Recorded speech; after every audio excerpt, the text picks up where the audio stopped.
Well, lots of similarities between game one and game two. New Zealand put into bat, good bright start, looking good for a really imposing total, and once again falling short. How much they've fallen short by, we're going to discuss very shortly. Let's remind you of New Zealand's final numbers in the second of three T20 internationals: 153 for six at the completion of their 20 overs, a top score of 34, just 34 from Glenn Phillips. Three hard-hitting, aggressive batsmen into their 30s, all at a decent strike rate, none of them going on.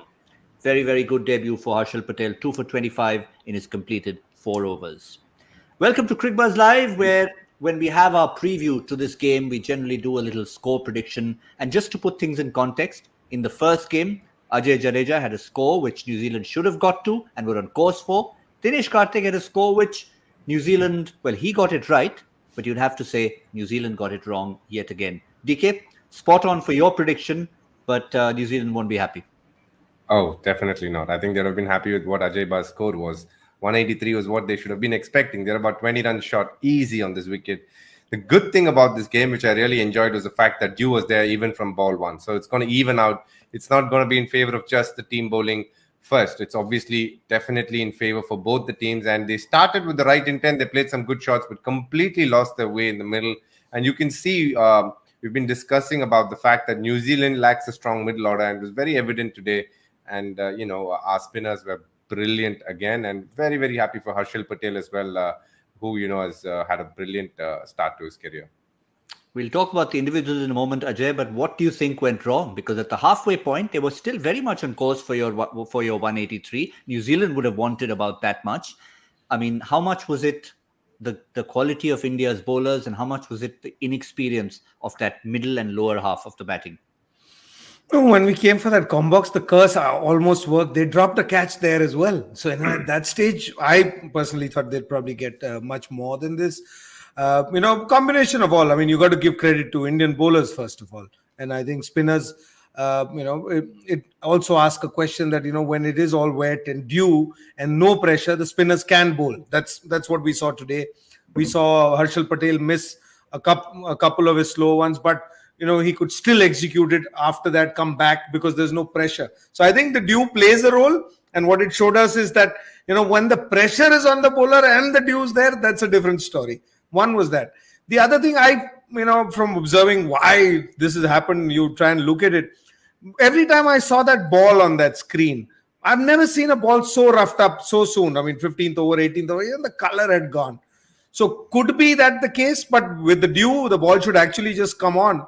So mainly, skill of the bowlers. They bowled it slower ones with Harshal Patel doing what he does best. Bhuvneshwar Kumar also, keeping it as far as he could from the batsman. I think that's his go-to trick these days. He goes as far as he can from the batsman, not worried about picking up a wicket. And then Ashwin, I think, probably played a role. That 16th over also. It's almost when Ashwin comes on to bowl, especially with Phillips, it was almost like his bunny, he's trying not to get out. Forget about what the scoreboard is saying. And hence that probably the total, as DK also said, not to where you expected it to be, especially at halfway stage. I personally thought they would get to about 180 minimum. Ball's wet, everything's going your way, you're only 2 down at that stage.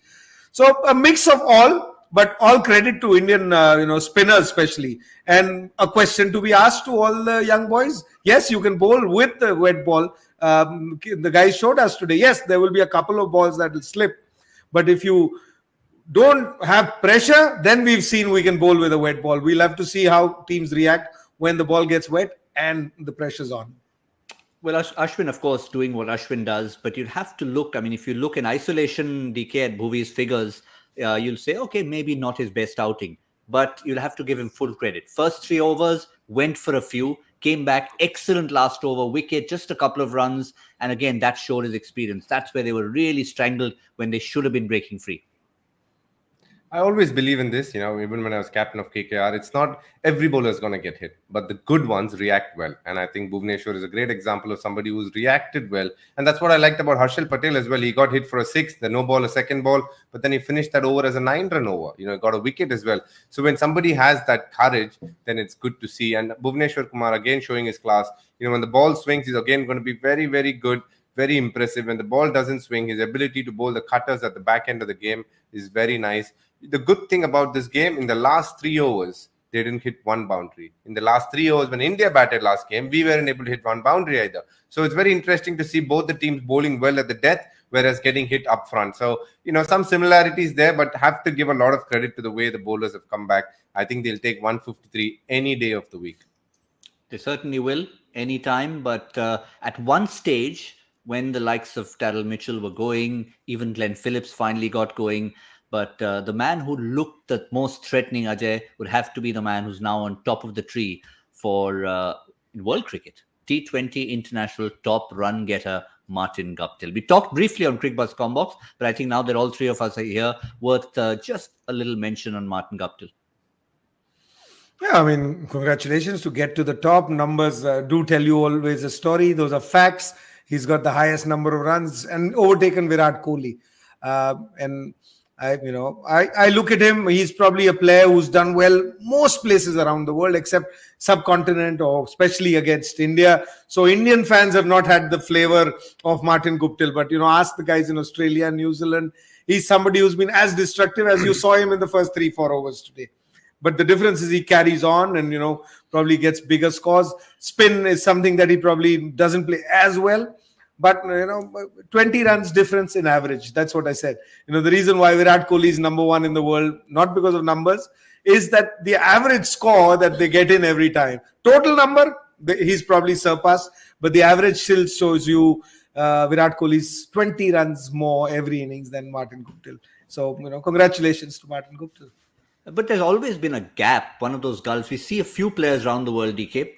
They put on one color of a jersey for their country. They play a certain way. Martin Guptill in T20s and ODI cricket. I mean, look at the company he keeps with ODI double hundreds. Chris Gayle, Rohit Sharma, Sachin Tendulkar, Virender Sehwag and Martin Guptill.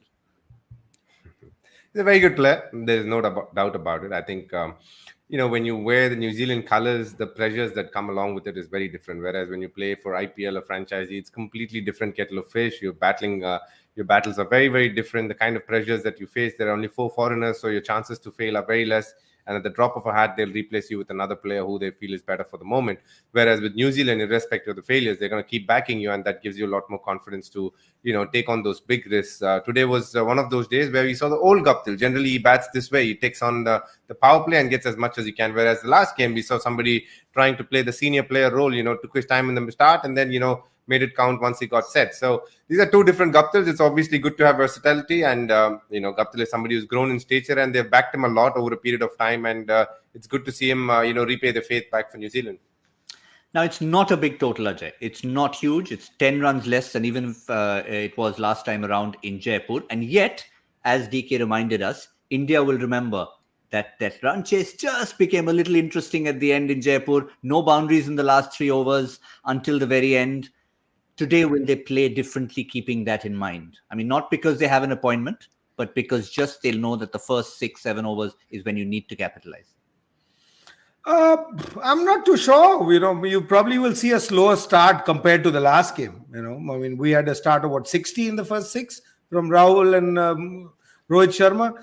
At 150, you don't need it. I mean, you want to go out there and probably do it. That's the style that you want to try. Yes, maybe. But, watching Indian cricket for so long, I think total does determine how you play, because that's a target. You don't need to get there any quicker or any faster. I may want it, but, the Indian cricket doesn't seem to. So I think solidity, the difference probably today that I'd like to see, or you'd probably see, is somebody who gets in would probably stay on till the end. I'm sure Rahul Dravid and Vikram Rathore, who would have, when they say, they would look at this and say, listen, this, if you get in, because at no stage are you going to needing 12 and over, 14 and over.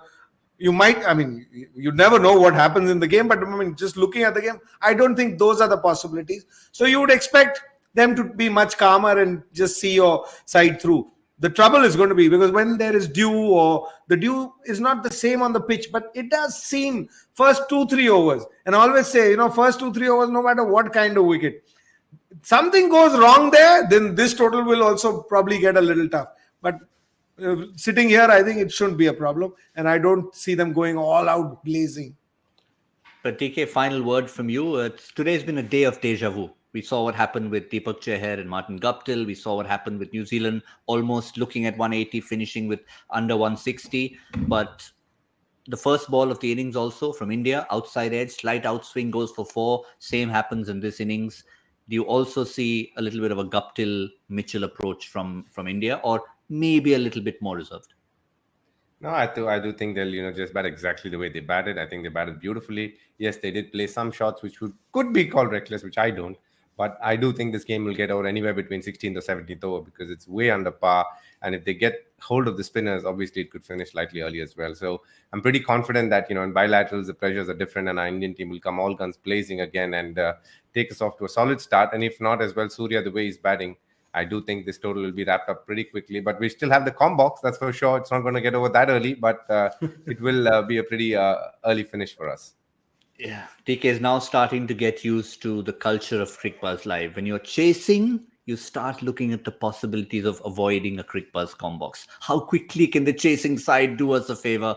But with 150 plus, I reckon we'll probably come in there with the match going in the direction it's expected to go. Thank you, Ajay.